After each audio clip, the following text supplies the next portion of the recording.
మనం అడిగిందల్లా దేవుడిచ్చేస్తే మనం దూరంగా పోతుంటాం, దేవుని వైపు చూడం. అప్పుడు దేవుడు ఏం చేస్తాడు? మనకి బాధలు, కష్టములు, ఉపద్రవములు, అపాయాలు వచ్చినటువంటి సమయములలో ఏమండి మనలను కొన్నిసార్లు ఆసుపత్రులలో మనం పడక మీద పరుండబెట్టి దేవుని యొక్క గొప్ప దీవెనలు ఎక్కడి నుండి వచ్చునో మనం పైకి చూచునట్లు చేస్తాడు దేవుడు.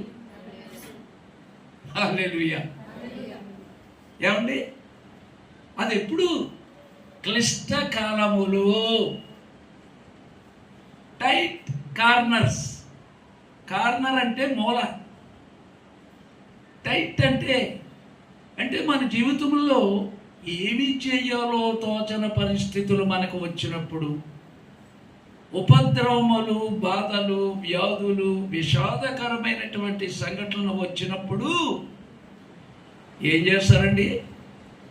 మామూలుగా జబ్బులు లేకుండా అలాగే జీవితంలో ఎప్పుడు నువ్వు అలాగున్నావు అనుకో, దేవుడికి దూరం అవుతుంటావు. నాకు అన్నీ బాగున్నాయి కదా అని వస్తావా? అలా కొంతమంది దేవుడి మాట వినకుండా నామకార్థంగా క్రైస్తవులుగా ఉండి దేవుని మందిరమును పాడు చేసే విధముగా, దేవుని మందిరం పాడు చేయడం అంటే దైవజనులు చెప్పారు, ఇప్పుడు మన దేహమే దేవుని ఆలయం.